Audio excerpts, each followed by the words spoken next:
Bismillahirrahmanirrahim. Assalamualaikum warahmatullahi wabarakatuh. Alhamdulillahirabbil alamin wa bihi nasta'in ala umuri dunya waddin. Wassalatu wassalamu al-atamman al-akmalan ala khairi khalqillahi ajma'in Muhammad ibn Abdullah. Salawatullah wa salamuhu alaihi wa ala alihi wa ashabihi wa man sara ala nahjihi wa istanna bi sunnatihi wa ihtada bi hadihi ila yaumiddin, amma ba'd. Baik, tuan-tuan muslimin muslimat yang dirahmati Allah Subhanahu wa taala, pertama dan selama-lamanya segala pujian dan pujian kita kepada Allah Subhanahu wa taala di atas kesempatan yang Allah taala terus berikan kepada kita untuk kita bertemu sekali lagi pada hari ini, yang mana kita dalam proses kita, dalam perjalanan kita menuju Allah Subhanahu wa taala, melalui jalan menuntut ilmu.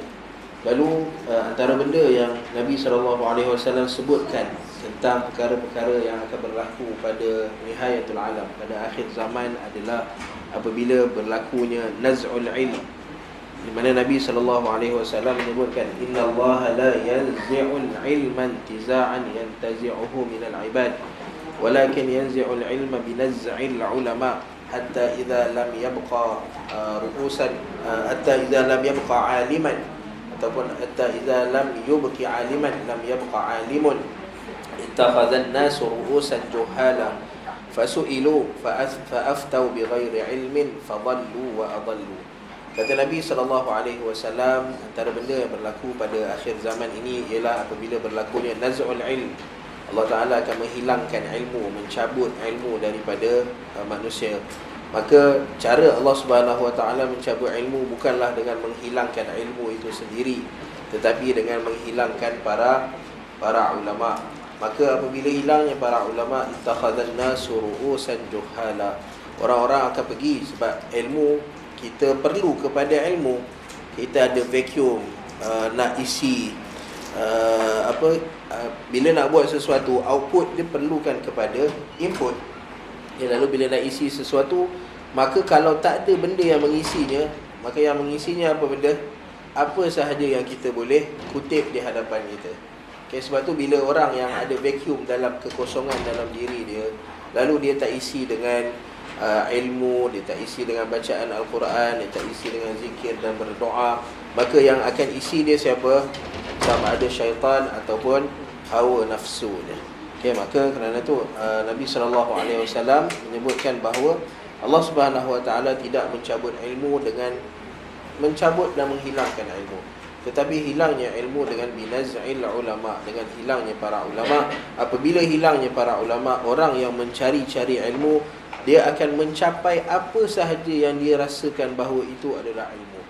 Dan Nabi SAW menyebutkan antara orang yang akan mereka jadikan rujukan adalah ru'usan juhala, orang-orang yang terkenal, pemuka-pemuka, tetapi mereka ini juhala, tidak ada ilmu, yang ada pada mereka adalah kejahilan.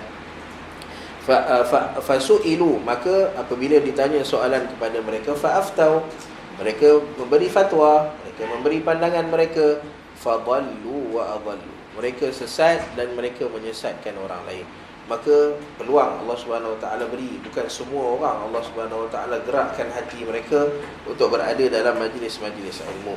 Lalu jadilah kita antara orang yang Allah Subhanahu wa taala, walaupun kita tak berstatus ulama, bukan berstatus alim, tapi dengan kita ada ilmu dalam diri kita, kita mengharapkan agar Allah Subhanahu wa taala jadikan kita orang yang boleh diambil manfaat daripadanya. Ilmu yang masih ada dikala orang-orang mencari ru'usan juhala, ketika orang mencari-cari orang-orang yang terkenal, pemuka-pemuka yang terkenal, tetapi mereka juhal, tetapi di sana adanya manusia-manusia yang masih membawa ilmu yang dibawa oleh Nabi SAW. Lalu alhamdulillah pada pagi ini insya-Allah kita akan menyambung bicara kita setelah hampir 4 hari kena gaut. Doalah dia bila datang kelebihan kat sini, kelebihan dari segi fizikal lah, maka tanggungjawabnya pun besar jugalah. Okay. Baik, insya-Allah pada pagi ini kita akan meneruskan bicara kita dengan ayat-ayat daripada surah Al-Kahfi, di mana pada pagi ini kita akan baca ayat 50 sehingga 53 insya-Allah. Kita dah sampai ayat 50 kan? Ya. ayat 50 sehingga ayat 53 insya-Allah. Lalu macam biasa kita belum sempat tanya, dia dah bagi tahu dulu. Siapa nak baca? Tak ada. Tak ada. Ustaz baca. Ustaz suara pun dah tak ada. Tak apa. Kita baca insya-Allah. Okey, sebab gantilah minggu lepas tak datang kan. Salah apa. Okey. Kita baca ayat 50 sehingga ayat 53 insya-Allah. A'udzu billahi minasy syaithanir rajim.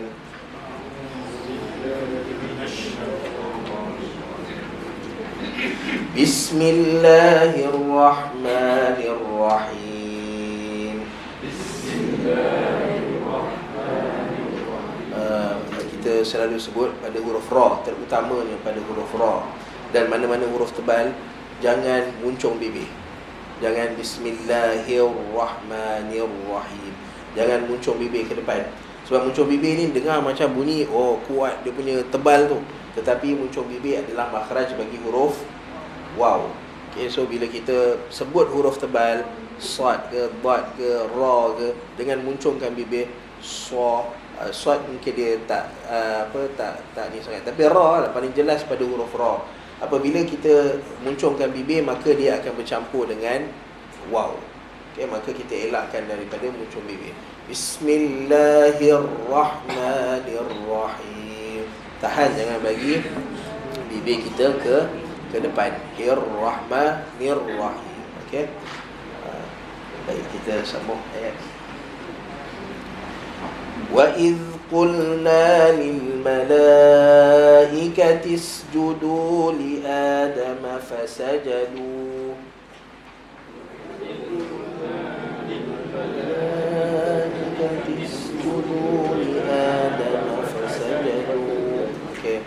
Okay, so dua perkara. Satu, huruf yang mati. Kita selalu sebut pasal huruf mati. Okay, wa idh, zal mati ada rakhawah, lirik kan bunyi dia. Wa idh qulna, wa idh qulna. Jangan tarik lidah cepat, jangan wa idh qul, wa idh tak nak. Wa idh qulna. Okay, lam ada dua lam mati. Qulna tak nak. Qulna tak nak. Qulna lil malaikah, lil malaikah usjudu. Sin ada hams, lepaskan hams dia. Malaikatis judu, lepaskan sin. Di adama, dan hati-hati. Kita sebut antara benda kita kena hati-hati dalam surah Al-Kahfi ni, bila kita berhenti pada huruf yang ada 3 huruf berturutan yang berbaris. Okay, macam contoh fasajadu. Okay, so jangan fasajadu, jangan panjangkan fa, sin maupun jim. Fasajadu. Okay, dan terutama dekat hujung-hujung ayat yang ada nombor tu. Badala, tak nak badala. Nanti kita tengok bila kita sampai dekat situ. Okay. Fasajadu. Ayo, kemudian kita sambung. Illa iblis kana minal jin.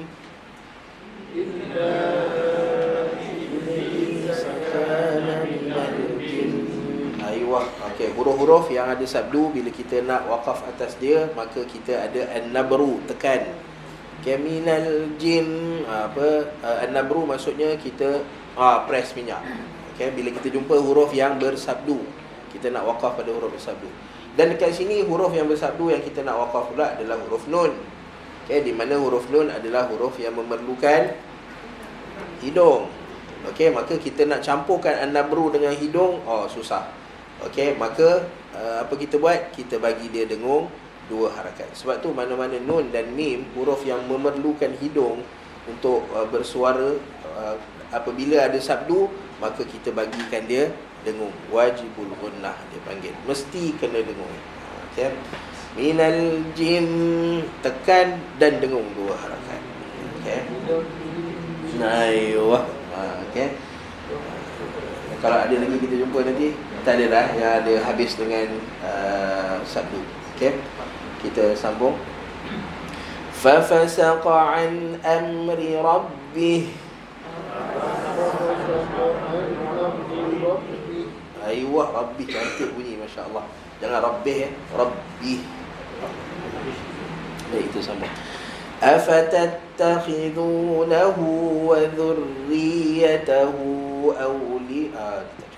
Afatattakhidunahu wa dhurriyyatahu awliya min duni.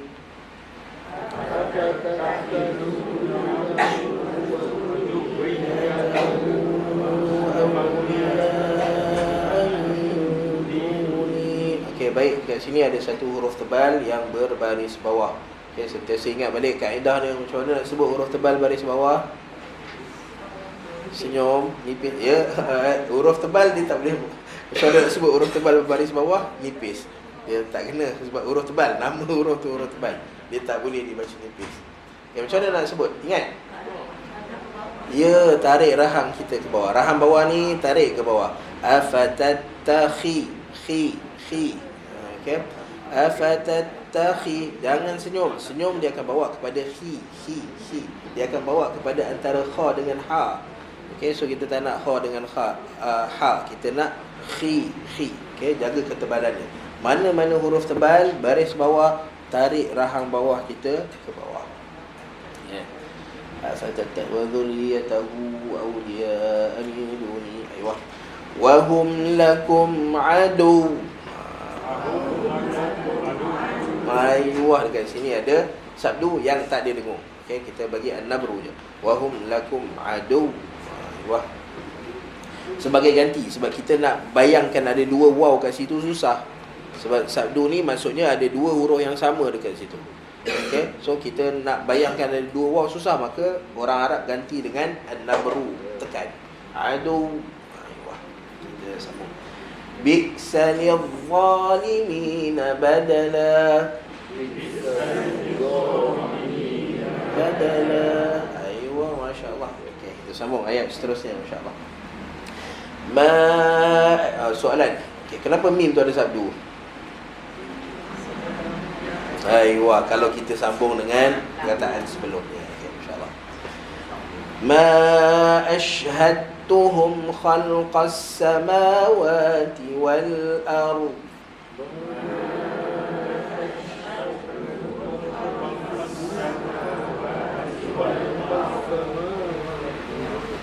Aywa, baik. Ma ashhadtuhum. Okey, ada dal, ada ta dekat situ. Kenapa saya masuk terus pada ta?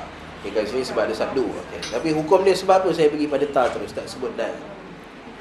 Sebab ya, dia ada idgham. Dan idgham ni mengatakan bahawa apabila dua huruf sama makhraj. Sebab tu makhraj kena sentiasa ada dalam kepala. Okay, huruf-huruf terutama pada huruf-huruf yang berkongsi makhraj. Zal, tha, dha, dia satu makhraj. Hujung lidah, hujung gigi atas. Ta, dal, ta, kongsi satu makhraj. Hujung lidah, belakang gigi atas. Apa lagi? Zai, sin, sad, dia berkongsi makhraj hujung lidah jumpa dengan hujung gigi bawah. Okey. So makhraj huruf yang berkongsi kena sentiasa ada. Sebab apa? Sebab di sana ada hukum yang berkaitan dengan huruf-huruf yang berkongsi makhraj yang sama, iaitu idgham mutajanisain. Okey. So dekat sini dal dengan ta, makhraj yang sama, hujung lidah, belakang gigi atas. Dua huruf yang sama bertemu, huruf pertama mati, huruf kedua berbaris, maka terus pergi pada huruf kedua, insya-Allah. Baik, kita dan bila kita berhenti wal ar. Okey, wal ar. Okey, so hamzah nipis, ra tebal, dha tebal. Ra ada getaran, selesaikan getaran dha dulu. Wal ar.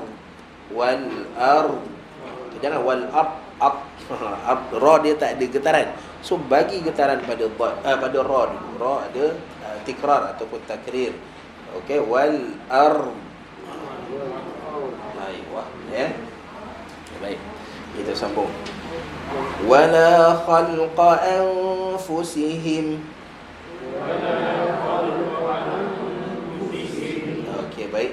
Dengung kita sebut sebelum ni ada dengung tebal, ada dengung nipis, bergantung pada huruf yang datang selepas huruf berdengung. Okey, huruf berdengung kat sini adalah huruf nun, selepas dia fa nipis, maka dengung kita nipis. Senyumkan dengung kita. Anfusihim. Aywa. Dan ini banyak yang lepas ni. Lepas ni banyak orang tebalkan dengung dia. Wa ma kuntu. Aywa. Jangan wama kuntu tak nak. Kuntu ta adalah huruf nipis, maka senyumkan dengung kita. Okey, kita ambil wama kuntu muttakhidhal mudillina aduda.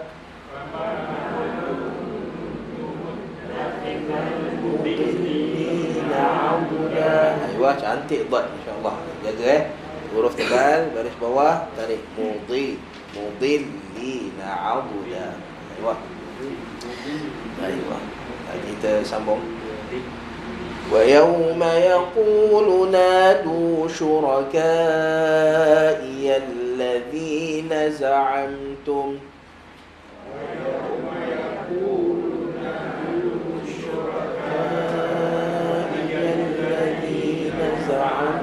Aywa, masya-Allah, mudah ya. Fada'awhum falam yastajibu lahum. فلم يستجيبوا له. أيوة تابعا. وجعلنا بينهم موبقا.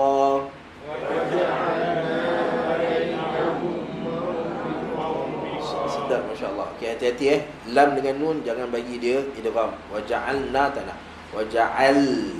Waja'alna bainahum. Ingat lagi macam mana kita nak bezakan lam dengan nun? Tak ingat dah? Lam dengan nun. Waja'alna. Setiap daripada huruf ni dia ada dia punya makhraj dia. Okey, lam dekat mana lam? Hujung lidah pergi ke langit. Tapi hujung lidah kiri atau kanan sedikit.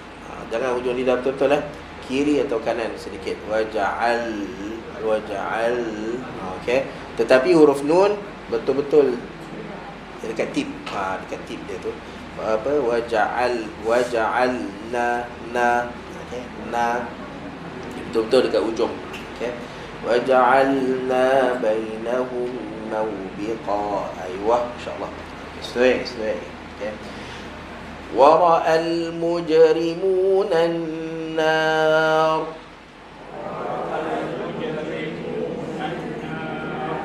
Okey, ra hamzah sentiasa nipis.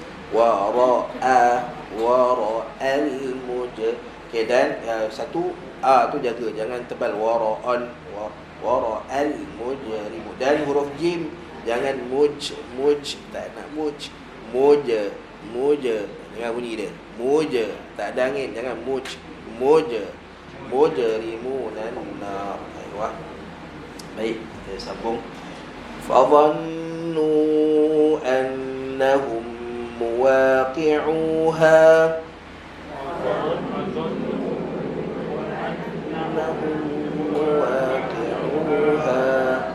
Walam yajidu anha masrifa.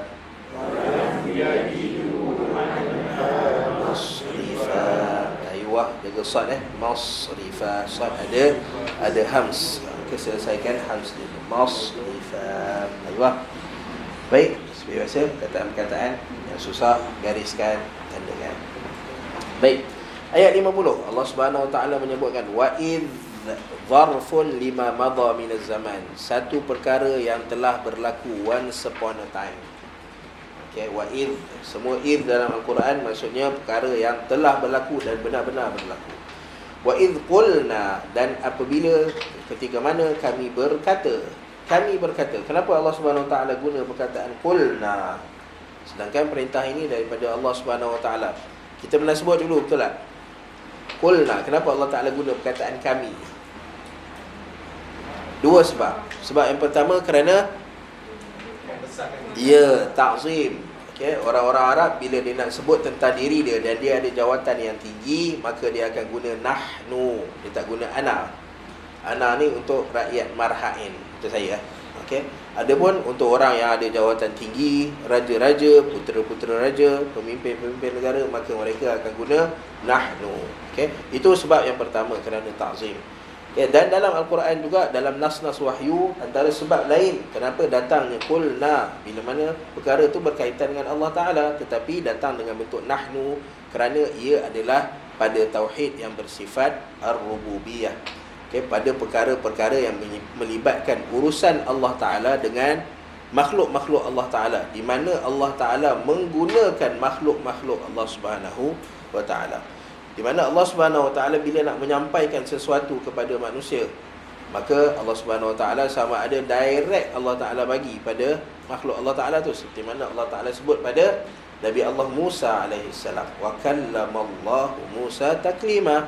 Allah Ta'ala berbicara secara langsung dengan suaranya pada Nabi Allah Musa alaihissalam.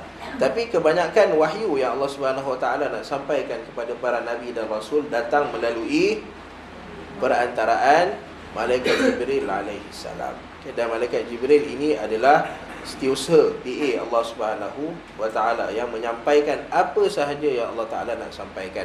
Nabi SAW menyebutkan dalam satu hadis baginda, innallaha idza ahabba fulanan da'a Jibril.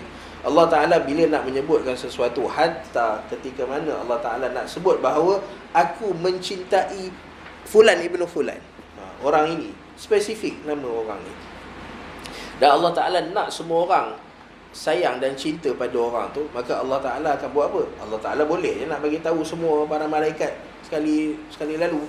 Tetapi Allah Ta'ala guna malaikat Jibril alaihissalam. Da'a Jibril, Allah Ta'ala akan panggil Jibril, dan Allah Ta'ala kata, inni uhibbu fulanan fa'ahibbah. Aku cintakan pada orang ni, wahai Jibril, kamu kena cinta juga pada orang ni. Dan kemudian barulah Jibril sampaikan, summa yunadi fis sama', Jibril akan turun pada langit dan bagi tahu pada semua malaikat, innallaha yuhibbu fulanan fa'ahibbuh. Allah Ta'ala cinta pada fulan ibnu fulan ini, maka kamu semua hendaklah cinta pada orang ni. Summa yudha'u lahul qabul fil ard. Dan apabila dah disebarkan berita ni, barulah semua manusia akan sayang dan cinta pada semua makhluk Allah Subhanahu Wa Ta'ala, akan sayang dan cinta pada orang ni. Nak bagi tahu, walaupun benda tu ada kat langit sekalipun, Allah Ta'ala akan guna Jibril alaihissalam untuk menyampaikannya. Dan perkara ini berlaku dalam syurga Allah Subhanahu wa Ta'ala, benda yang ada di langit. Wa idh qulna, Allah Ta'ala yang berkata, Allah Ta'ala yang memberikan arahan, tetapi melalui Jibril alaihissalam. Dan kerana itu Allah Ta'ala guna qulna, kami berkata. Okey.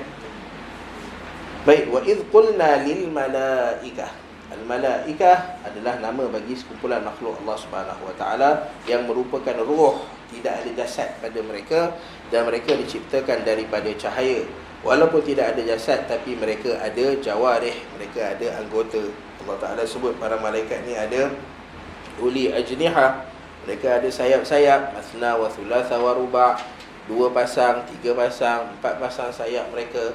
Dan mereka ada telinga, mereka ada leher. Allah Subhanahu Wa Ta'ala kata, wal malaikatu basitu aydihim, para malaikat ada tangan-tangan. Okay, semua ni kita nak cerita tentang para malaikat, dan malaikat ni adalah benda yang gaib daripada hawas kita, benda yang tak dapat digapai oleh panca indera kita.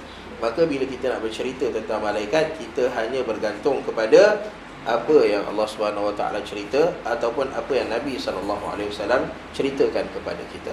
Okay, walau bagaimanapun daripada perkataan al-malaikah ini, para ulama dia bawa keluar sifat para malaikat, ataupun macam mana nak tahu malaikat ni jenis macam mana.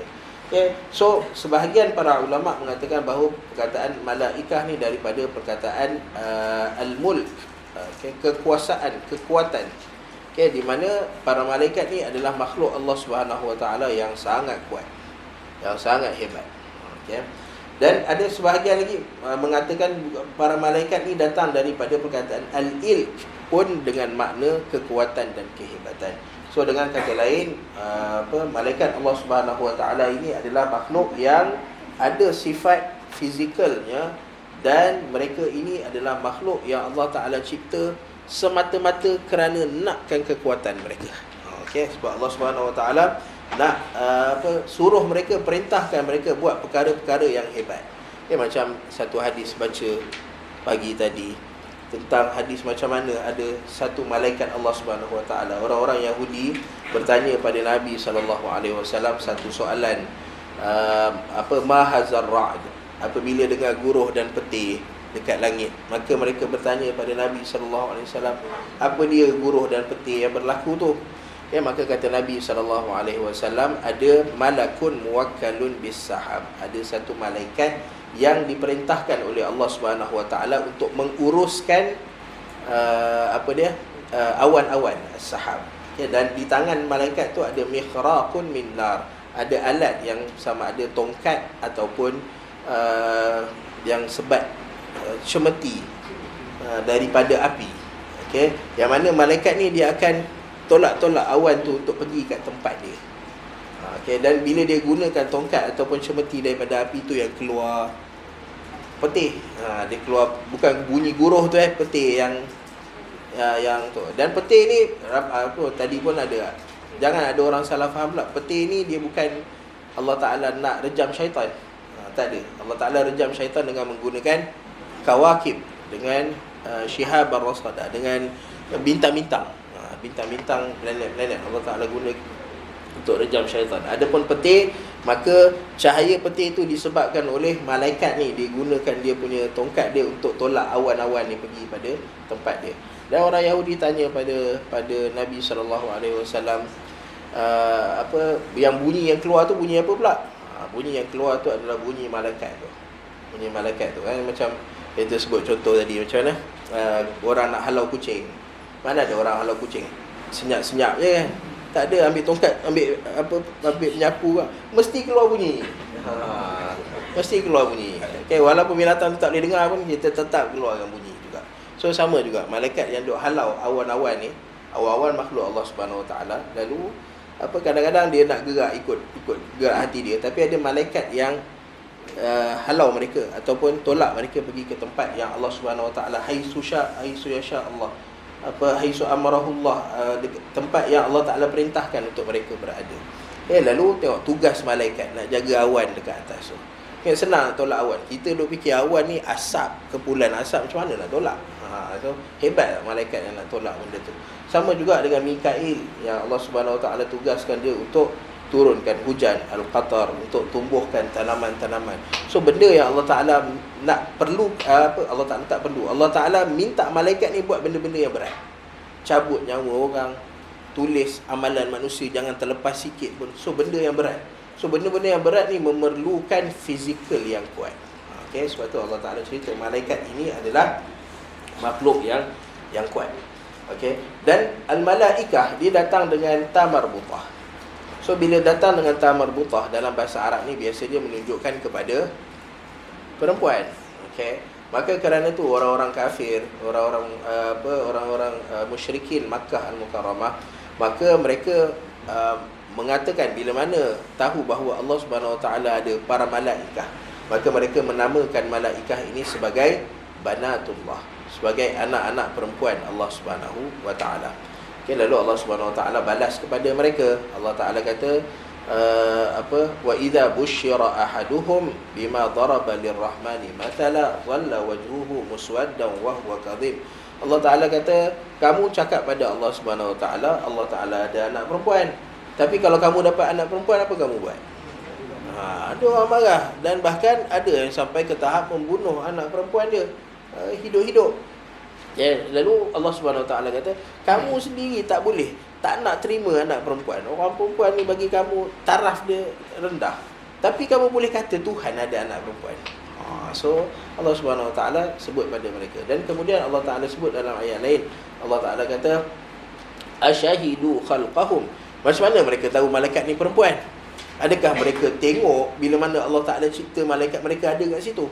Untuk mereka kata, sebab kita nak tahu jantina lelaki atau perempuan, bila bayi lahir kita tahulah jantina lelaki atau perempuan. Kalau nak bergantung pada DDD tu apa, 5D apa dia panggil, ultrasound, yang DD kadang-kadang tak tepat pun. Okay, walaupun dia kata 6D, ada kawan seorang 6D tu tunjuk anak dia anak perempuan. Dia dah siap beli semua lah, colour pink apa semua. Sekali keluar lelaki, bayangkan, takkan lelaki nak pakai pink. Okay, so kita tak boleh nak tentukan, melainkan setelah kelahiran tu baru kita boleh tahu mana anak lelaki, anak perempuan. So Allah Ta'ala tanya, mereka tengok ke bila mana Allah Ta'ala cipta malaikat sampai mereka tahu bahawa malaikat ni perempuan? Okay. So Allah Subhanahu Wa Taala sebut wa izqulna lil malaika. Ada makhluk Allah Subhanahu Wa Taala yang mana namanya malaika, dan kita beriman dengan setiap apa yang Allah Subhanahu Wa Taala ceritakan pada kita, yang Nabi sallallahu alaihi wasallam ceritakan pada kita tentang malaika. Yang tak ada, yang tak diceritakan, jangan reka cerita. Kita pun marah orang reka cerita pasal kita. So malaikat pun sama juga. Okey.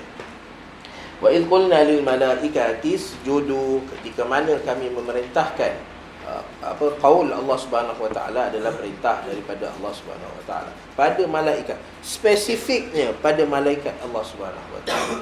Usjudu, Allah Subhanahu Wa Taala kata sujudlah kamu kepada li Adam. Usjudu li Adam, sujudlah kamu pada Adam. Dan sujud ini kata Nabi sallallahu alaihi wasallam, umirtu an asjuda ala sab'ati a'dham. Kesempurnaan sujud, anggota yang wajib sujud satu je. Anggota yang wajib sujud adalah dahi sahaja. Okay, so kalau dahi ni tak letak kat atas lantai, maka tak dikira sujud, tak ada sujud lah. Okay, tapi kalau dahi sujud, yang lain ni tak sujud, tak ada masalah, tetap dikira sebagai sujud. Okay, tetapi kesempurnaan sujud ialah apabila kita sujud di atas 7 anggota. Okay, atas dahi kita, atas 2 tapak tangan kita, atas lutut kita dan hujung jari kaki kita. Sama ada tegak ataupun lipat dia, tak ada masalah. Okey, so atas 7 anggota, sempurna sujud. Lalu Allah Subhanahu Wa Taala perintahkan malaikat untuk sujud kepada Adam alaihissalam. Fasajadu, Adam alaihissalam adalah manusia pertama yang Allah Subhanahu Wa Taala ciptakan. Fasajadu, lalu mereka semua sujud pada Adam. Dan pada penceritaan tentang bagaimana malaikat sujud kepada Adam alaihissalam, maka kita dapati bahawa Adam alaihissalam, ketika mana Allah Subhanahu Wa Taala mula ciptakan Adam alaihissalam, okay, malaikat sendiri sebut pada Allah Subhanahu Wa Taala, ataj'alu fiha may yufsidu fiha wa yasfiku dima. Ya Allah, makhluk yang kau cipta ni, dia akan berbunuh sesama sendiri, dia akan menumpahkan darah, dan dia akan melakukan kerosakan di atas muka bumi. Macam mana malaikat tahu? Soalannya, macam mana malaikat tahu? Manusia ni Adam, manusia pertama Allah Ta'ala cipta. Tapi macam mana malaikat ni, dia boleh ada dia bukan bagi satu kata pasti, sebab dia pun tak tahu manusia buat apa, tapi dia boleh ada rasa bahawa manusia akan melakukan kerosakan. Tengoklah hari ni, macam mana dia tahu? Ya, kerana bila mana Allah Ta'ala ciptakan manusia, Allah Ta'ala letakkan sesuatu yang tidak ada pada malaikat. Apa dia? Nafsu.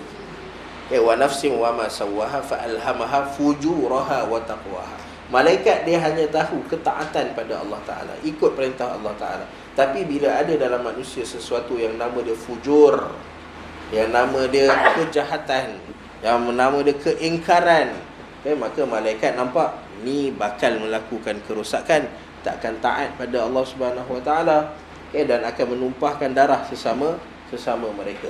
Okey. Lalu pada waktu tu jangan cerita nak sujud. Malaikat siap tanya lagi, ni orang ni nak melakukan kebinasaan di atas muka. Apa yang menyebabkan malaikat sujud pada Adam? Ya, perintah Allah Subhanahu Wa Taala. Tapi perintah Allah Taala tu datang selepas berlaku satu peristiwa. Apa dia? Manusia yang nama dia manusia ni, dengan fizikal dia, dengan panca indera dia, dia tak ada nilai melainkan setelah diberi ilmu. Setelah ada ilmu, Allah Subhanahu Wa Taala bagi wa'allama Adam al-asma'a kullaha thumma 'aradahum 'ala al-malaikah faqala anbi'uni bi asma'i haula qalu subhanaka la ilma lana illa ma 'allamtana innaka antal 'alimul hakim. Lepas ayat tu baru Allah Subhanahu Wa Taala sebut wa idh qulna lil malaikati isjudu li Adam. Setelah Allah Ta'ala bagi ilmu kepada Adam alaihissalam, barulah Allah Ta'ala perintahkan malaikat untuk sujud pada Adam alaihissalam. Nak tunjukkan bahawa kemuliaan kita, darjat kita yang tinggi, kita manusia, Allah Ta'ala kata walaqad karramna bani Adam. Kami telah muliakan anak-anak Adam. Dengan apa? Dengan ilmu. Tanpa ilmu maka kita tidak ada nilai. Sebab tu Allah Ta'ala sebut ada manusia yang thumma radadnahu asfala safilin. Ada orang yang kami kembalikan dia duduk dekat tahap yang paling bawah. Malaikat pun persoal kewujudan dia. Ada lagi ayat lain Allah Subhanahu Wa Taala sebut tentang manusia ni. Apa dia Allah Taala kata? Apa ayat dia? Tak datang pula. Allah Taala kata manusia ni balhum adall. Ketika Allah Taala cerita tentang al-an'am, wa idna taqnal jabala fawqahum, kan, walaqad zara'na li jahannama katsiran minal jinni wal ins lahum qulubun la ya'qiluna biha wa lahum a'yunun la yubsiruna biha wa lahum adhanun la yasma'una biha ulaika kal an'ami bal hum adall. Allah Ta'ala kata ada manusia yang status dia jadi seperti binatang ternakan. Binatang ternakan ni hanya ikut je apa manusia suruh. Manusia nak sembelih dia pun dia layan je. Manusia halau dia pun dia pergi. Manusia suruh dia keluarkan bunyi, dia keluarkan bunyi. So bahkan Allah Ta'ala kata ada yang lebih sesat daripada binatang lagi, yang lebih dahsyat keadaan ni daripada binatang. Sebab apa? Apa yang menentukan kedudukan manusia? Ilmu. Okay? Sebab tu kita kan ada isu sekarang ni, di mana anak-anak sekarang ni dah tak nak pergi sekolah. Kan? Dia kata SPM ni membuang masa, rugi masa dia pergi SPM. So maka kita kata exam ni nak ambil tak nak ambil dia punya pasal. Sekolah dia tak nak pergi dia punya pasal. Tapi ilmu mesti kena ada. Sebab apa? Nilai manusia ini ditentukan oleh ilmu. Manusia hanya boleh menjalankan kewajipan dia pada Allah Subhanahu Wa Taala apabila sebagai khalifah Allah Subhanahu Wa Taala apabila ada ilmu. Okay, sekolah ni perantara wasilah. So tak nak ikut sekolah tak apa. Tak nak ambil exam SPM tak apa, tapi pastikan ada ilmu. Okey. So Allah Subhanahu Wa Taala sebut wa iz qulna lil malaikati isjudu li adama fasajadu. Lalu setelah ada ilmu, lalu Allah Taala perintahkan malaikat untuk sujud kepada Adam. Lalu sujud ini adalah ibadah pada Allah Subhanahu Wa Taala, yang mana Nabi SAW tak benarkan kita buat melainkan pada Allah Subhanahu Wa Taala. Hatta kata Nabi SAW, "Lau kuntu amiran ahadan ay yasjuda li ahad." Kalau boleh aku perintahkan seseorang untuk sujud pada orang yang lain, nescaya aku akan suruh para isteri untuk sujud pada suami mereka, kerana kedudukan suami mereka pada mereka. Tapi Nabi tak benarkan, maksudnya tak boleh sujud pada makhluk Allah Subhanahu Wa Taala. Lalu macam mana malaikat ni boleh sujud pada Allah Subhanahu Wa Taala? Depan Allah Subhanahu Wa Taala pula tu. Okay, sedangkan sujudnya hanya untuk Allah Subhanahu Wa Taala. Okay, maka ada dua. Yang pertama, malaikat ni sujud kerana perintah Allah Subhanahu Wa Taala. Allah Taala yang suruh mereka sujud. Okay, lalu mereka sujud kerana taat pada perintah Allah Taala. Yang kedua, syariat sebelum Nabi SAW adalah syariat yang membenarkan untuk sujud hormat kepada makhluk Allah Subhanahu Wa Taala. Buktinya Allah Subhanahu Wa Taala cerita dalam surah Yusuf. Okay, ketika mana Allah Ta'ala cerita tentang falamma dakhalu ala yusufa awa ilaihi abawai. Apabila anak-anak Nabi Yaqub yang lain membawa Nabi Yaqub alaihi salam masuk berjumpa dengan Nabi Yusuf alaihi salam di Mesir, maka awa ilaihi abawai, maka Nabi Yusuf peluk kedua ibu bapa dia. Awa ilaihi abawai wa qala dukhulu misra insyaallahu aminin wa rafa'a abawaihi 'alal 'arsy wa kharru lahu sujada. Okay, lalu Nabi Yusuf AS angkat ibu dan ayahnya duduk di atas singgasana, tempat duduk dia. Lalu dia berikan kepada kedua ibu bapa dia, dan kemudian adik-beradik dia yang lain wa kharru lahu sujada. Semua sujud kepada Nabi Yusuf AS. Dan Allah Ta'ala tidak kritik.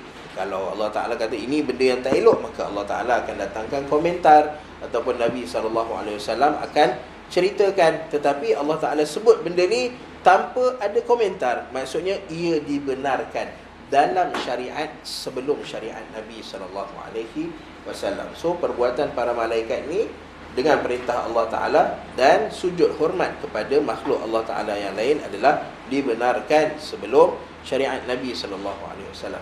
Adapun syariat Nabi kita, maka dia menasahkan hukum bolehnya sujud pada orang lain. Walaupun sebahagian para ulama masih masih menerima pakai boleh sujud hormat kepada orang lain. Sebab tu kita tengok ada tempat-tempat tertentu orang masih sujud pada kaki tok guru dia.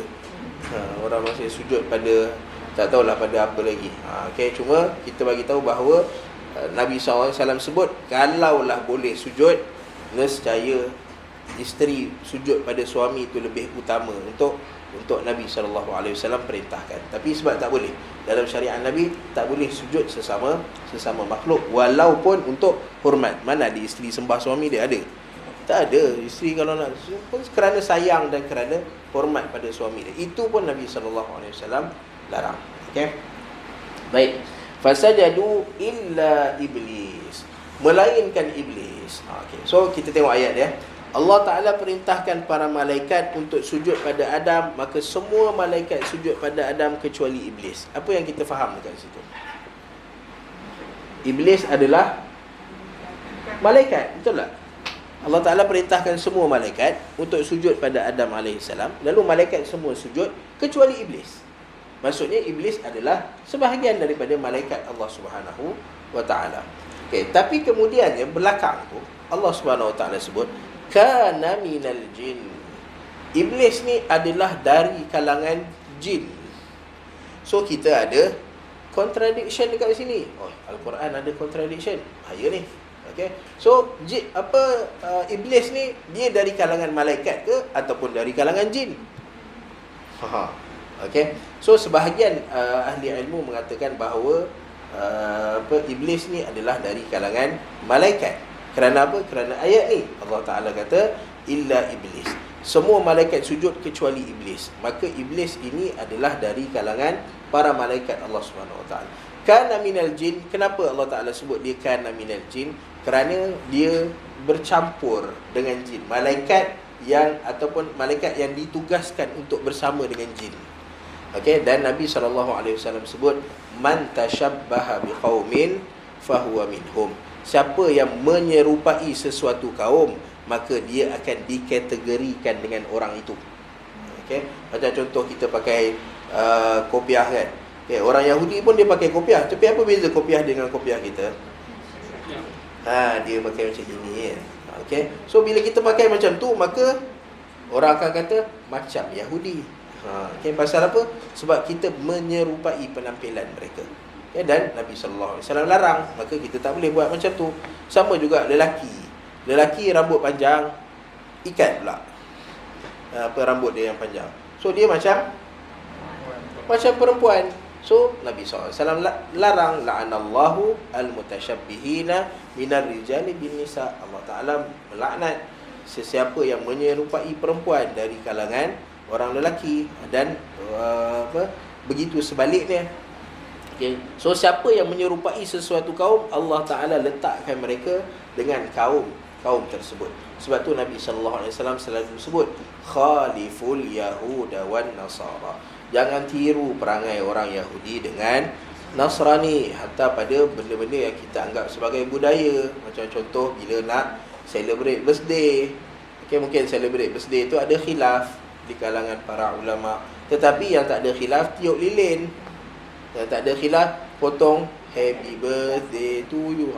Itu menyerupai apa yang dilakukan oleh orang-orang yang tidak beriman pada Allah Subhanahu wa Ta'ala. Tambah lagi kalau pakai topi clown. Apa benda topi dah tu? So itu menyerupai. Kalau boleh kita elakkan daripada menyerupai adat dan budaya orang-orang yang tidak beriman pada Allah Subhanahu wa Ta'ala. Kerana kita menyerupai mereka, fahuwa minhum, kata Nabi SAW. Kita dikategorikan sekali sama. Maka kerana iblis ni adalah malaikat yang selalu duduk dengan jin, okay, maka dikategorikan iblis ni kana minal jin, selalu duduk dengan para jin, sedangkan dia adalah malaikat. Itu pandangan yang pertama. Pandangan yang kedua adalah Allah Subhanahu wa Ta'ala sebut dengan jelas kana minal jin. Iblis ni adalah daripada jin. So dia adalah jin. Okay, kenapa nak keluarkan dia daripada jin? Habis tu ayat depan tu macam mana? Illa iblis. So kecuali iblis, maksudnya dekat situ ketika mana Allah Subhanahu wa Ta'ala sedang perintahkan para malaikat. Sebab perintah ni untuk malaikat je. Okay, tetapi pada waktu tu ada pula satu jin ni ada kat situ. Okay, maka jin ni sepatutnya sujud pada Adam, tapi dia tak nak. Dia tak nak sujud pada Adam alaihissalam. Okay. So illa iblis, maksudnya iblis ada sekali dengan malaikat ketika mana diperintahkan untuk sujud pada Adam alaihissalam. Dan Allah Subhanahu Wa Taala tu, kenapa iblis juga diperintahkan sekali sedangkan dia bukan malaikat? Okay, kerana man syazza finnar. Jangan buat benda yang pelik daripada orang lain, yang asing daripada orang lain. Nak bersendirian, pergi bersendirian dalam neraka Allah Subhanahu Wa Taala. Okay, so ketika mana orang semua tengah solat, tiba-tiba kita seorang solat kat belakang sana. So ini syadz. Dia menyelisihi as-sawad al-azam. Jemaah tengah buat satu benda lain, tapi dia buat benda yang bersendirian. So jangan buat benda yang menimbulkan fitnah. So iblis, kerana dia ada pada waktu tu, maka Allah Subhanahu Wa Taala perintahkan untuk dia sujud sekali. Sama juga macam ketika mana Allah Subhanahu Wa Taala sebut tentang pembahagian harta warisan, harta pusaka. Faraid ni ada dia punya ahli dia. Alhiqul faraidha bi ahli. Yang dapat faraid adalah orang yang layak untuk dapat faraid semata-mata. Tapi ketika mana pembahagian faraid tu sedang dilakukan, tiba-tiba ada orang lain masuk yang tak ada kaitan, maka Allah Subhanahu Wa Taala suruh beri kat dia sedikit. Sebab apa? Dia ada pada waktu tu. Okey, so siapa ada pada waktu tu, adalah kena. Sama juga ketika mana datang azab Allah Subhanahu Wa Taala. So bila azab Allah Taala, memang Allah Taala tuju pada orang kafir, tapi tiba-tiba ada orang beriman pula duduk kat situ. Kena sekali lah, sekali sapu. Sebab tu sebelum Allah Taala turunkan azab, ketika mana para nabi dan rasul ada, Allah Taala akan kata keluar dulu. Okay. Nabi Hud keluar dulu, Nabi Saleh keluar dulu, Nabi Nuh buat ni dulu, buat sampan, buat kapal dulu. Okay. So dah siap, dah ready untuk keluar, baru Allah Ta'ala datangkan azab kepada kaum-kaum mereka. Kalau kita duduk sekali, kena sapu sekalilah. Okay. So iblis jelasnya adalah kana minal jin. Iblis adalah dari kalangan jin, yang mana Allah Subhanahu Wa Taala ciptakan mereka daripada mimmarijim min nar, daripada api yang menyala-nyala. Okey. Marijim min nar. Fa fasaqa an amri rabbih. Iblis ini adalah jin. Okey, dan bahkan ada riwayat-riwayat yang kita boleh pertikaikan. Tapi riwayat-riwayat ni menyebutkan bahawa iblis ni adalah jin yang hebat.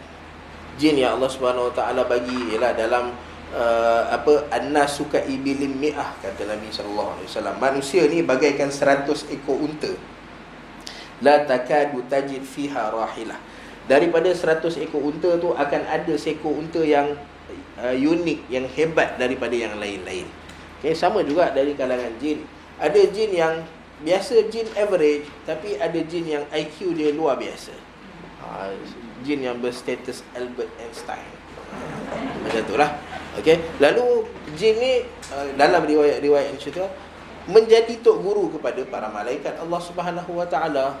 Okey, sebab kita nak beriman dan beribadah pada Allah Taala mesti ada rujukannya. Okey, maka antara yang menjadi rujukan adalah jin. Okey, nama dia bukan iblis lagi pada waktu tu, masih lagi jin. Okey. Bila nama dia tukar menjadi iblis, bila mana Allah Subhanahu Wa Taala perintahkan untuk dia sujud pada Adam alaihissalam, lalu dia engkar pada Allah Ta'ala. Lalu untuk memisahkan dia daripada jin-jin lain yang masih taat pada Allah Subhanahu Wa Ta'ala, jin-jin lain yang average, walaupun nakal, walaupun tak beriman, tapi masih average, maka Allah Ta'ala namakan ia sebagai iblis. Ini makhluk pertama yang engkar pada Allah Subhanahu Wa Ta'ala. Okey, so kita tahu bahawa Allah Ta'ala tasnifkan manusia. Allah Ta'ala bagi gelaran pada makhluk ini yang nama dia iblis, supaya kita tahu iblis ni apa dia punya sifat dia. Okey, apa dia punya kerja dia. Okey, sama juga para ulama pun apabila berhadapan dengan manusia. Kita dalam agama kita, dalam Islam ni ada dia punya ciri-ciri dia, ada syarat-syarat dia. Tapi ada orang yang dia kata saya Muslim, cuma dia buat benda-benda yang bertentangan dengan Islam. Okay? Lalu para ulama nak nasihatkan kita supaya berhati-hati daripada orang ni. Okay? Cuma para ulama dia tak nak sebut nama orang tu secara spesifik.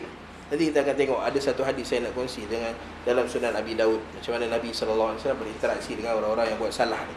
Okay? Lalu para ulama dia tak nak sebut jauhkan diri kamu daripada fulan bin fulan.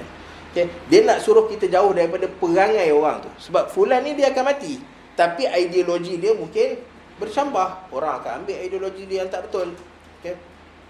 So kerana tu para ulama gunakan benda yang nama dia tasnif.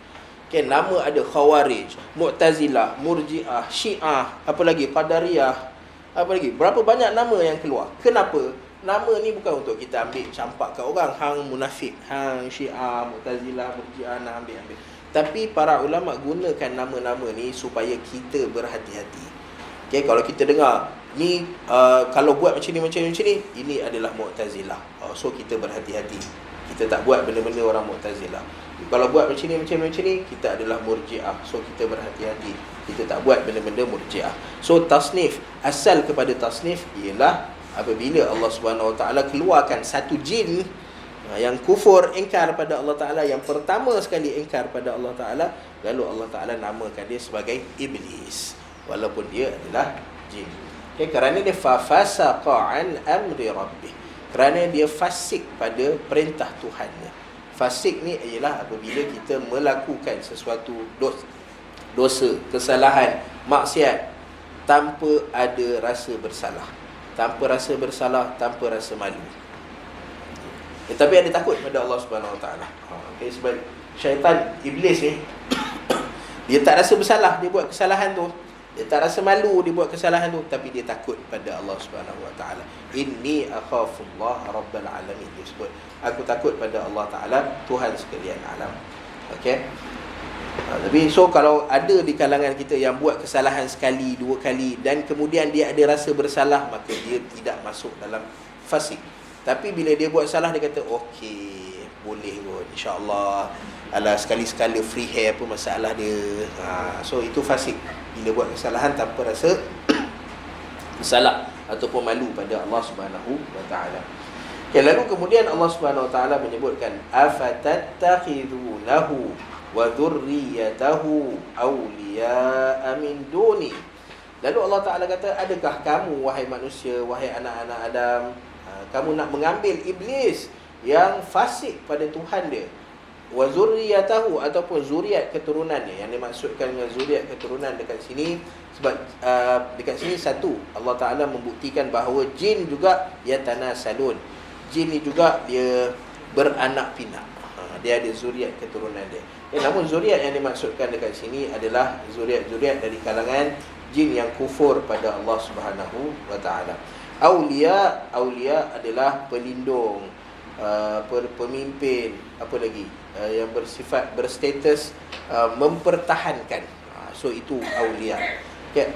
Allah Ta'ala ada wali-wali dari kalangan manusia, dan Allah Ta'ala adalah wali bagi orang beriman. Ya, ala inna awliya Allah la khaufun alaihim. Ada wali-wali yang mempertahankan Allah Subhanahu Wa Ta'ala di atas muka bumi.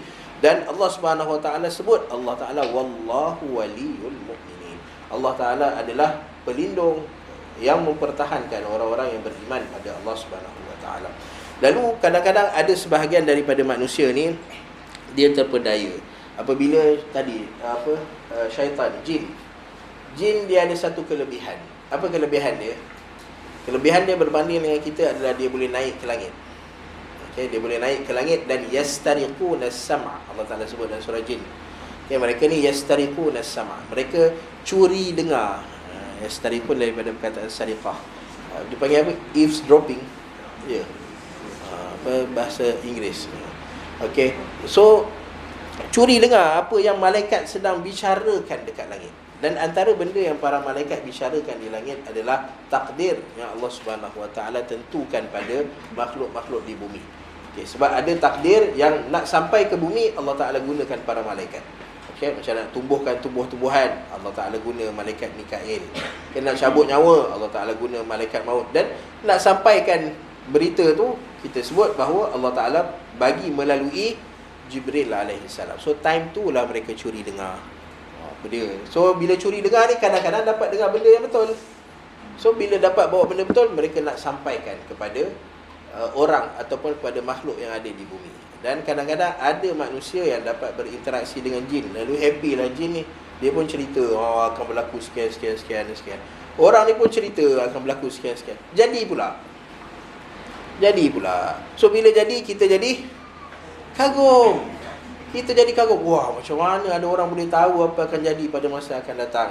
Lalu kita pun kata, kalau ada benda yang kita nak tahu, kita punya masa depan elok ke tak elok, okey ke tak okey, kita akan pergi jumpa siapa? Kita akan jumpa dengan orang ni, ya. Yang kita panggil dia sebagai bomoh, arraf. Dia boleh menilik masa depan. Kita rasa dia boleh menilik masa depan, sedangkan dia dapat maklumat ni daripada jin. Kana rijalun minal insi ya'uduna birijalin minal jin. Ada sebahagian daripada manusia yang meminta perlindungan. Maksudnya dia pergi tanya jin, macam mana, apa akan jadi, elok ke tak elok, baik ke tak baik benda ni. Sebab dia rasa jin boleh mengetahui masa depan. Fazaduhum rahaqa. Lalu Allah Ta'ala kata ini bertambah kepenatan dan kesesatan pada mereka. So itu sifat jin awliya amin duni. Ada orang yang guna jin untuk jadi sumber dia nak dapat manfaat atau mudarat. Lalu bila dia bergantung pada selain Allah Subhanahu Wa Taala, dia akan lari daripada Allah Subhanahu Wa Taala. Itu fitrah. Allah Taala kata ma ja'alallahu lirajulin min qalbayni fi jawfihi. Tak ada orang yang ada dua hati dalam diri dia. Semua ada satu hati. Kalau hati tu tawajuh pada Allah Subhanahu Wa Taala, setiap masalah, setiap apa dia pergi pada Allah Subhanahu Wa Taala, dia tak akan cari orang lain. Ada masalah yang terus doa pada Allah Ta'ala, minta pada Allah Ta'ala, terus teringat pada Allah Ta'ala. Tapi kalau hati dia tu sentiasa teringat pada bomoh, ada masalah, jom jumpa bomoh. So tidak ada dua hati. So Allah Ta'ala kata, bagaimana afatattakhidu, adalah pertanyaan. Dan pertanyaan dekat sini bukan pertanyaan yang nakkan jawapan, tapi dipanggil istifham istingkari.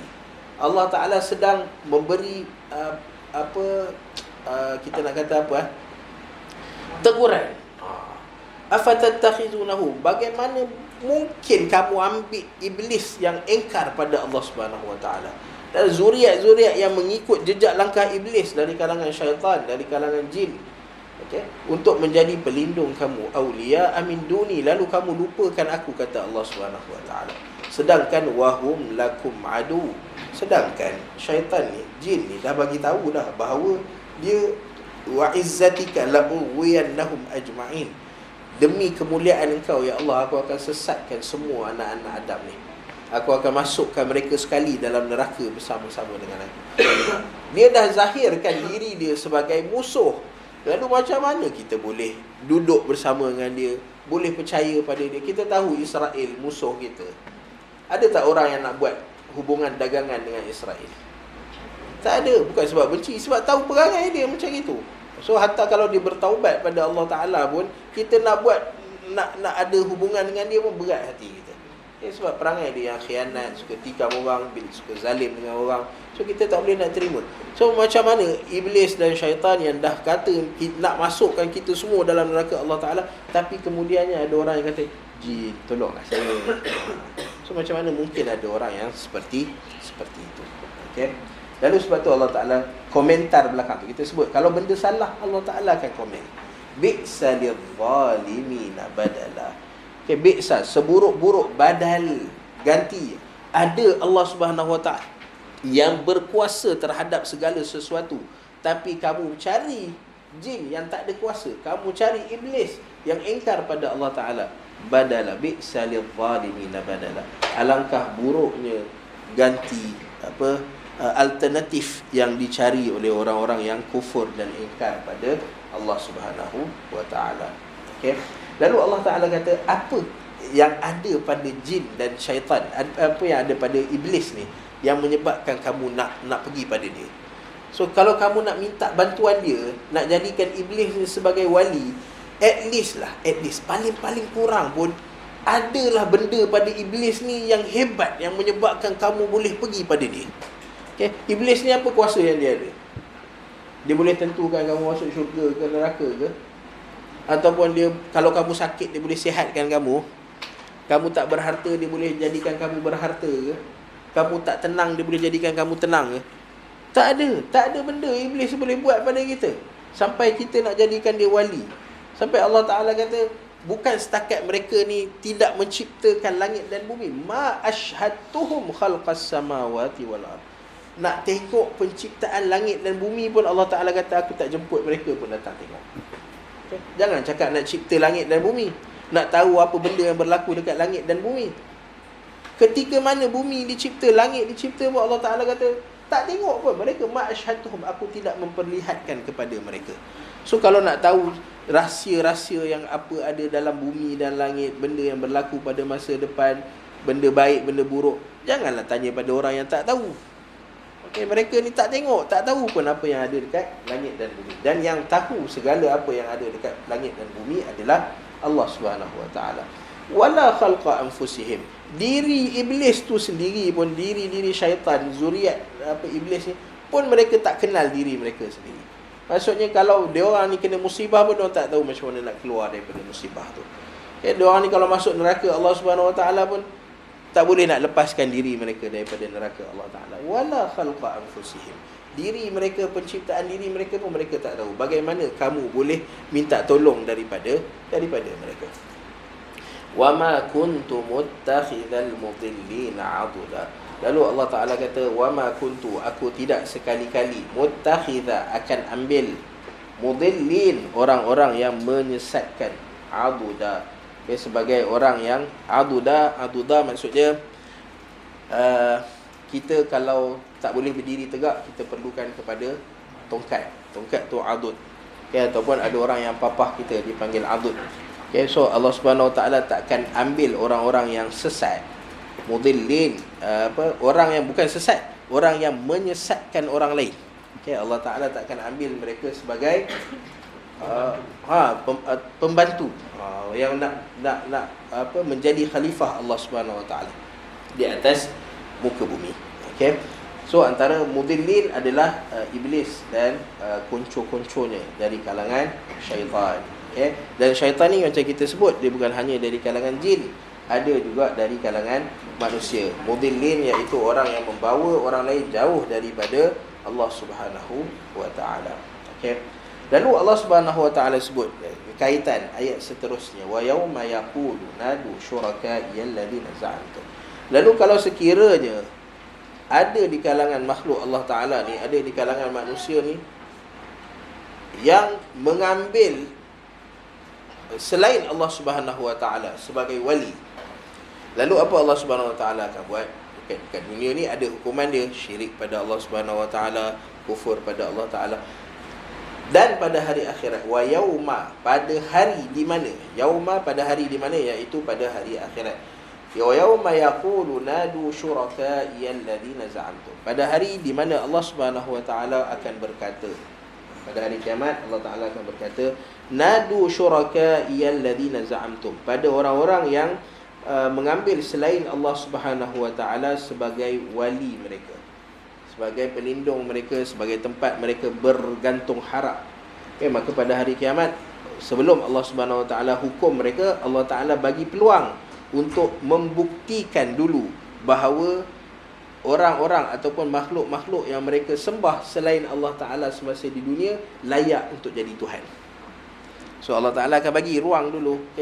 Nadu syuraka'i alladhina za'amtum, pergi panggil Tuhan-Tuhan yang kamu sembah selain aku, kata Allah Subhanahu Wa Ta'ala. Bawa datang sini. Dan buktikan bahawa mereka ini layak untuk jadi Tuhan. So itu cara Allah Subhanahu Wa Ta'ala nak mohon, nak menjalankan keadilan Allah Subhanahu Wa Ta'ala. Fada'auhum, lalu orang-orang yang mensyirikkan Allah Ta'ala semasa di dunia, mereka akan panggil. Dulu yang menyembah matahari, dicari matahari. Mana matahari? Matahari main datang sini. Siapa yang sembah Jesus, dia akan pergi cari Nabi Isa. Mana Jesus main datang sini. So semua yang Tuhan-Tuhan yang disembah selain Allah Ta'ala akan dicari dan dipanggil. Fada'auhum, mereka panggil. Tapi apa yang berlaku? Falam yastajibu lahum, tak ada orang pun datang. Matahari bila dipanggil, sorry lah. Nabi Isa bila dipanggil, sebab mereka ni tak nak pun disembah. Semua ni makhluk-makhluk yang taat pada Allah Subhanahu Wa Ta'ala, tak nak pun disembah selain Allah Subhanahu Wa Ta'ala. Hatta orang yang kufur pada Allah Ta'ala, yang nak disembah pun, raja-raja zaman dulu kan, kita dengar Ashabul Kahfi ke apa, semua ni masa dekat dunia, Fir'aun, ana rabbukumul a'la, aku Tuhan kamu. Tapi pada hari kiamat, ketika panggil Fir'aun, dulu mengaku Tuhan, mai sini, Fir'aun pun falam yastajibu lahu, tak nak. hang selesaikan sendirilah. So falam yastajibu lahum. Dia orang tak nak menyahut pun. Jangan cakap nak datang jadi menafikan depan Allah Subhanahu Wa Taala. Nak datang tu pun tak. Falam yastajibu lahum. Okey. Waja'alna bainahum mawbiqa. Dan bila tak dapat datang, maka saksi tak datang dekat mahkamah. So Allah Ta'ala jalankan hukuman terus. Waja'alna bainahum mawbiqa. Dan antara kedua-dua mereka ni pada waktu tu, Tuhan dulu yang disembah selain Allah Ta'ala semasa di bumi, dan orang yang menyembah dia mawbiqa, ada al-halak, kebinasaan, bergaduh pula sesama mereka. Sedangkan sesama semasa di dunia yang duk menyembah ni, wah, dia segala macam bagi, dengan buah limau, dengan apanya, bagi contoh-contoh tak ada kaitan dengan ni. So bagi segala macam benda, sanggup korbankan berdarah-darah badan apa semua untuk pergi. Tapi dekat hari akhirat bergaduh pula. Waja'alna bainahum mawbiqa. Allah Ta'ala jadikan kebinasaan antara Tuhan-Tuhan yang disembah selain Allah Subhanahu Wa Ta'ala itu dan dan orang-orang yang menyembah mereka. Hatta yang disembah sekalipun benda yang tidak bernyawa, benda macam patung, maka Allah Subhanahu Wa Ta'ala akan suruh panggil. Dalam keadaan patung memang tak akan menyawat. Benda yang tak bernyawa, dia tak akan menyawa pada hari akhirat. Hatta kalau orang sembah gambar, ukiran, maka Allah Subhanahu Wa Ta'ala sebelum suruh panggil dia bawa datang, Allah Ta'ala akan suruh tiupkan nyawa dulu dalam diri dia. Hadis Aisyah radhiyallahu ta'ala anha, bila Nabi SAW sebut tentang hukuman la'anallahu al-musawwirin, Allah Ta'ala melaknat orang-orang yang musawwir. Musawwir ni yang buat ukiran-ukiran benda hidup, yang biasanya ukiran-ukiran ni dijadikan dewa, berhala, sembahan selain Allah Subhanahu Wa Ta'ala. Okey, maka pada ukiran-ukiran ni pada hari kiamat Allah Ta'ala akan suruh hidupkan dulu. Sebab nak panggil dia orang ni, nak suruh dia orang buktikan bahawa dia orang layak untuk jadi Tuhan. Tapi patung macam mana nak hidupkan? Sampai ke sudah tak boleh. Maka Allah Subhanahu Wa Ta'ala kata pada waktu itulah berlakunya al-halak, berlakunya kebinasaan kepada antara orang yang menyembah dan yang disembah selain Allah Subhanahu Wa Ta'ala. Okey. Dan kemudian pada akhirnya Allah Subhanahu Wa Ta'ala menyebutkan, setelah Allah Ta'ala cerita tentang nadu syuraka'i alladhina za'amtum fada'uhum, mereka tak nak menyahut, waja'alna bainahum mawbiqa wa ra'al mujrimuna an-nar. Dan orang-orang yang melakukan jenayah, al-mujrim, orang-orang yang melakukan jenayah. Dan orang yang melakukan jenayah ni dia tak semestinya walaupun jelas orang yang penzahirnya orang yang melakukan jenayah ini adalah mereka yang melakukan kesalahan berulang-ulang kali. Allah Ta'ala sebut walam yusirru ala ma fa'alu. Okay. Orang yang Allah Ta'ala terima taubat mereka adalah orang yang tidak melakukan tegar melakukan kesalahan tu. Maksudnya buat kesalahan tu berulang-ulang kali. Okay. Ada pun yang buat kesalahan berulang-ulang kali, maka mereka ini adalah mujrim, penjenayah di sisi Allah Subhanahu Wa Ta'ala. Al-ijram maksudnya adalah yang melakukan jenayah. Wara'al mujrimuna an-nar, orang-orang yang dahulunya tegar melakukan dosa dan maksiat pada Allah Subhanahu Wa Ta'ala, mereka akan melihat neraka Allah Subhanahu Wa Ta'ala. Dan mereka melihat neraka Allah Subhanahu Wa Ta'ala bukan hanya di akhirat kelak, tetapi apabila mereka masuk pada fasa pertama hari akhirat, iaitu alam barzakh. An-naru yu'raduna 'alaiha ghuduwan wa 'ashiyya. Neraka akan dibentangkan di hadapan mereka siang dan malam, ghuduwan wa 'ashiyya. 24 jam mereka melihat neraka Allah Subhanahu Wa Ta'ala dibentangkan. Bentuk macam mana kita tak tahu, di hadapan mereka. Okey. Fazannu, dan kemudian pada hari akhirat pula Allah Subhanahu Wa Ta'ala, benda pertama Allah Ta'ala akan buat apabila Allah Subhanahu Wa Ta'ala sampai di padang mahsyar untuk sesi penilaian amalan adalah memerintahkan para malaikat untuk bawa datang neraka Jahannam. Yang mana neraka Jahannam kita sebut bahawa Nabi SAW cerita bahawa neraka Jahannam pada waktu tu ada 70,000 tali yang mengikat dia, dan ada 70,000 malaikat pada setiap tali yang menarik neraka Jahannam untuk dibawa di hadapan khalayak ramai pada hari kiamat. Dan orang-orang yang menjadi penghuni neraka Allah Subhanahu Wa Taala, bila mana dibentangkan neraka di depan mereka, maka mereka dah tahu fazannu annahum muwaqi'uha. Zan pada asalnya membawa maksud sangkaan, tetapi dalam Al-Quran, dalam hadis Nabi SAW, semua zan membawa maksud yakin. Semua zan membawa maksud yakin, kecuali pada satu ayat, iaitu inna ba'dadh-dhanni ithm, ayat dalam surah Al-Hujurat. Semua zan dalam Al-Quran maksud dia yakin. Semua zan dalam hadis Nabi SAW maksud dia yakin, melainkan ayat dalam surah Al-Hujurat, di mana Allah Ta'ala sebut inna ba'dadh-dhanni ithm, sesungguhnya sebahagian daripada sangkaan-sangkaan manusia. Yang dimaksudkan sangkaan dekat sini adalah sangkaan pada orang yang beriman pada Allah Subhanahu Wa Taala. Sangkaan-sangkaan buruk pada orang yang beriman pada Allah Ta'ala adalah ithmun, adalah dosa. Saya cerita sebelum ni dalam satu surau, cerita tentang makanan. Allah Subhanahu Wa Taala bila sebut tentang makanan, Allah Ta'ala sebut dalam dua situasi. Satu, bila mana Allah Ta'ala sebut pada semua manusia, Allah Ta'ala kata, ya ayyuhan nasu kulu mimma fil ardi halalan tayyibah. Allah Ta'ala kata, wahai manusia, makanlah kamu apa yang ada di atas bumi ni, syarat dia halalan tayyibah. Sifat makanan tu mesti halal, mesti tayyibah. Tapi dalam ayat, 3 ayat selepas dia, Allah Ta'ala sebut, ya ayyuhalladzina amanu kulu min tayyibati ma razaqnakum. Sedap bau syurga apa? Okay. Kulu min tayyibati ma razaqnakum. Dalam 3 ayat selepas tu Allah Ta'ala sebut, wahai orang-orang yang beriman, kulu min tayyibat, makanlah daripada apa yang tayyibat, benda-benda yang baik. Allah Ta'ala tak sebut halal. Pasal apa? Pasal apa? Dia masuk dalam tayyibat. Dan satu lagi kerana bila sebut tentang manusia ni, ada orang yang kufur pada Allah Ta'ala, maka Allah Ta'ala kata, tengok status halal dia. Tapi pada orang yang beriman pada Allah Subhanahu Wa Ta'ala, sangkaan kita mesti sentiasa sangkaan yang baik. Semua makanan yang disediakan oleh orang yang beriman pada Allah Ta'ala adalah makanan halal. Okay, jangan ada sangkaan buruk. Pergi pasar Ramadan lepas ni, tengok orang Padang free hair, baju pun perempuan lah, cerita perempuan, lelaki tak apa, pakai baju tak menutup aurat. Okay, lalu kita pun kata, hai, halal ke beli dengan dia ni? Halal tak halal, jangan dia tak masuk dalam cerita tu, sebab dia akan halal selagi mana dia beriman pada Allah Subhanahu Wa Taala. Al-aslu fil muslim bara'atu zimmah. Okay, kita kena sentiasa bersangka baik. Cuma tinggal thayyiban, elok ke tak elok. Okay, so itu je Allah Ta'ala suruh tengok antara kita dengan orang yang beriman pada Allah Subhanahu Wa Ta'ala.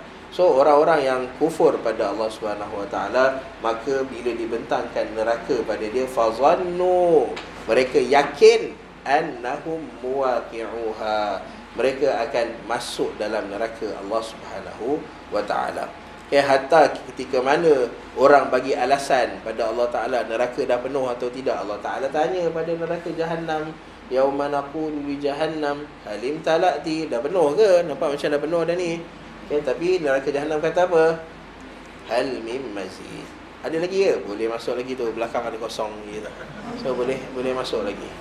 Dan neraka memang nak masuk, sebab dia mengadu pada Allah Ta'ala. Bila tak diisi, dia mengadu pada Allah Ta'ala, ya'kulu ba'di ba'da. Panas sangat dalam neraka tu, sampai dia mengadu pada Allah Ta'ala, sebahagian daripada dia memakan sebahagian yang lain. Sebab tu dia nak bahan bakar tu. Lagi banyak manusia, lagi banyak batu-batu yang masuk, lagi dia suka. Waquduhan nas wal hijarah, bahan bakar kat dalam neraka adalah manusia dan batu-batu. Okey, fazannu annahum muwaqi'uha. So janganlah bagi alasan pada jangan bagi ruang pada neraka Jahannam untuk wal-iyazubillah, untuk masukkan mana-mana dari kita dalam neraka Jahannam. Okey, walam yajidu anha masrifa, lalu apabila telah ditentukan neraka pada seseorang itu, lam yajidu, dia usaha macam mana hebat sekalipun, lam yajidu anha masrifa, dia tak akan dapat jumpa masrifa. Sarafa maksudnya paling, benda yang boleh memalingkan dia daripada neraka Allah Subhanahu Wa Ta'ala. Satu-satunya yang dapat menyelamatkan dia daripada neraka Allah Subhanahu Wa Taala adalah siapa? Adalah Allah Subhanahu Wa Taala. Jangan sebut Nabi SAW pula. Ada orang disebut syafaat Nabi SAW. Tidak. Allah Subhanahu Wa Taala sahaja yang dapat mengeluarkan seseorang daripada neraka Allah Subhanahu Wa Taala. Buktinya Nabi SAW bila nak beri syafaat pun Nabi akan sujud dulu depan Allah Taala, minta keizinan Allah Subhanahu Wa Taala. Dan sujud Nabi lama, sehinggalah Allah Taala kata, wahai Muhammad, irfa' ra'sak wasal tu'tah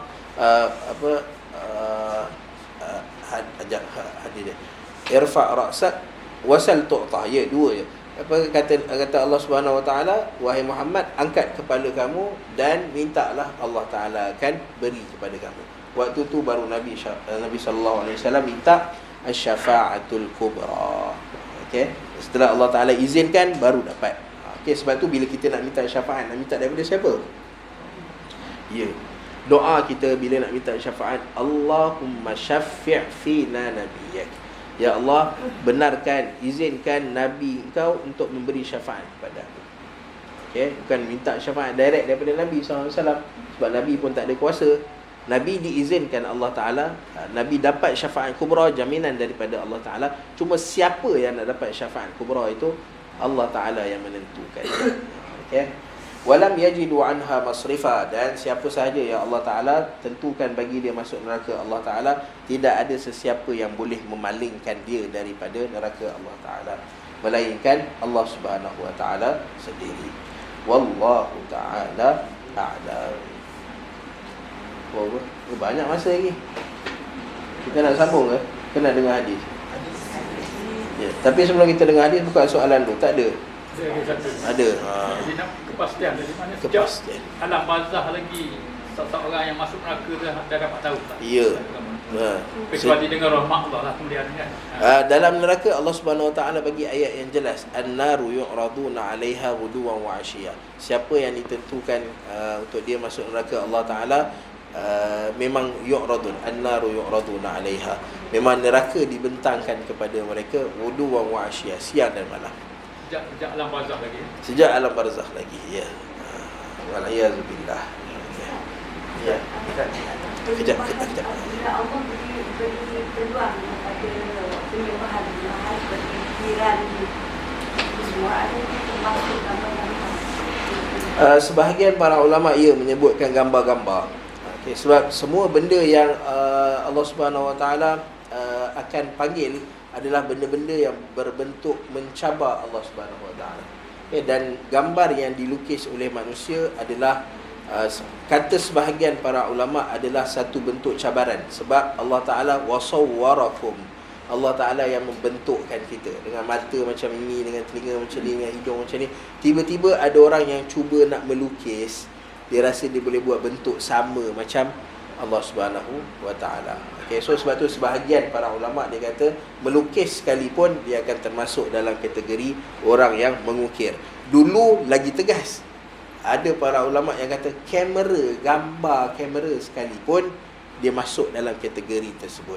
Walau bagaimanapun, apabila zaman moden ni dah dibuktikan bahawa kamera dan video tu dia 100% sama, seperti mana benda yang hidup ni, maka pengharaman tu ramai yang berpegang kepada tak samalah kamera dengan video berbanding dengan lukisan dan ukiran. Lukisan dan ukiran dia tak akan sama. Dia tak akan sama 100%, maka dia masuk dalam kategori mencabar ciptaan Allah Subhanahu Wa Taala. Allah Taala cipta, Allah Taala membentuk. Ada pula manusia yang nak buat benda yang sama macam Allah Subhanahu Wa Taala. Sebab tu Nabi SAW sebut antara tugas syaitan ni adalah wala udillannahum wala umanniyannahum wala amurannahum fala yubantikunna adana al-an'am wala amurannahum fala yughayyirunna khalqallah. Antara cara paling mudah syaitan nak masukkan orang dalam neraka Allah Ta'ala apa dia? Dia suruh kita ubah benda semula jadi yang Allah Ta'ala bagi pada kita. Fala yughayyirunna khalqallah. Ada benda semula jadi pada kita. Contoh, benda semula jadi apa pada kita? Banyak ini kita cerita pasal kening. Kening, tengok kening tak cantik, tebal, nipis, bercantum apa semua. Cukur pasal apa? Kalau ada keperluan, ada hajat, tak ada masalah. Tapi cukup pasal apa? Pasal tak redha dengan apa Allah Ta'ala bagi. Tak suka, ada benda yang lagi cantik. So kita pun rasa macam tu. Sebab tu cucuk apa dia panggil? Saya tak tahu. Ataupun susuk ke, benda-benda yang bersifat kita tak redha pada apa Allah Subhanahu Wa Taala bagi. Yang ni berbentuk cabaran pada Allah Subhanahu Wa Taala. Okay, so kita kena berhati-hati dengan benda seperti ini. Orang nak buat klon, nak buat klon binatang. So buat klon pasal apa nak buat klon? Ada keperluan apa nak buat klon? Okay, so kalau ada keperluan maka tak ada masalah. Tapi kalau tak ada, maka ia mencabar Allah Ta'ala. Sama juga macam kisah pendebungaan awan. Pendebungaan awan dia tak ada masalah, proses ni tak ada masalah. Tetapi kalau buat tu kerana tak redha dengan panas yang Allah Subhanahu Wa Taala beri, so maka di sana ada iktibar dia. Okay, so bila kita tak redha dengan apa Allah Ta'ala bagi pada kita, pun akan jadi Allah Ta'ala akan soalkan kita pada hari akhirat. Dan ini ruang masuk syaitan yang paling mudah. Bila kita tak redha, terutama isteri tak redha pada suami, suami tak suka pada isteri. Ini benda syaitan paling suka sekali. Dan itu ruang masuk paling senang sekali. Apa benda yang paling senang sekali selain benda tu? Selain benda isteri tak suka pada suami, suami tak suka pada isteri, kita tak suka pada ciptaan Allah Subhanahu Wa Taala, tak redha color gelap ke, rendah pendek ke, lahir dalam bangsa Melayu, saya nak duduk Scandinavian, kenapa keluar dalam masyarakat bangsa Melayu? Tak nak. Okay. So bila ada benda-benda yang seolah-olah tak redha pada Allah Subhanahu Wa Taala, maka kita berhati-hati. Pak setuju kalau kita tidak menggunakan kedua anggota bersemayam atas kursi, macam mana keadaan? Kalau ada darurat, kalau ada benda yang menghalang kita daripada sujud, maka tak ada masalah. Sebab kita fattaqullaha mastata'tum, kita cuba beribadah pada Allah Subhanahu Wa Taala dengan kadar kemampuan maksimum yang kita boleh beri. Namun kalau kita boleh, paling-paling letak dahi je. Letak dahi pun jadilah. Untuk sujud pada Allah Subhanahu Wa Taala. Sebab dahi dia anggota yang wajib untuk kita letak. Tentang iblis tu, iblis tu bukan nama khas. Jadi sebagai individu ke ataupun kumpulan, kerana iblis telah membuat pilihan alasannya dari segi kumpulan. Jadi kerana itu saja dia hukum sampai bila. Jadi isunya iblis ni ada keturunan. Semuanya dihukum masuk ke dalam. Okey, baik. Iblis adalah satu. Dia bukan kumpulan.